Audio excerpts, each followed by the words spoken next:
যে মাছের ডাঁটা দিয়ে আরও তরকারি করছি, উচ্ছে দিয়ে মাছের মাথা দিয়ে আজকে তরকারি করছি। মাছের ডাঁটা সর্ষে ডাঁটা সব দিয়ে করছি। বন্ধুরা কারা কেমন করে করেন কমেন্ট করবেন। আর এখানে মাছের ঝোল বসাচ্ছি, মাছ ভেজে রেখে দিয়েছি, মাছ ভাজা হয়ে গেছে, মাছের ঝোল বসাচ্ছি। আজকে তো 1:30টা বেজে গেছে রান্না করতে।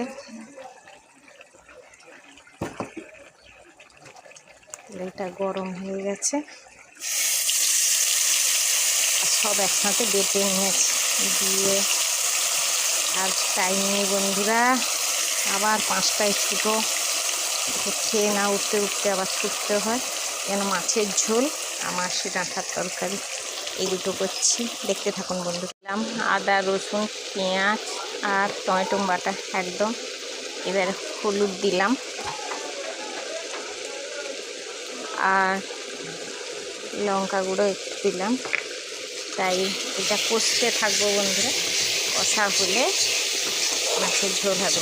একটু রাই বাটা দেবো, দিলে এটা ঝোল না, মানে এটা সামান্য কালিয়া টাইপের হবে।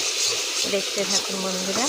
আর এতে আলু টালু কিছু দেবো না, শুধু মাছের, কেননা আর করার টাইম নেই, বেলা হয়ে যাচ্ছে। যা করি তাই বন্ধুরা ভিডিও তুলে ধরি, দেখতে থাকুন বন্ধুরা। সাথী পাহাড়ির রান্নার ভিডিওগুলো।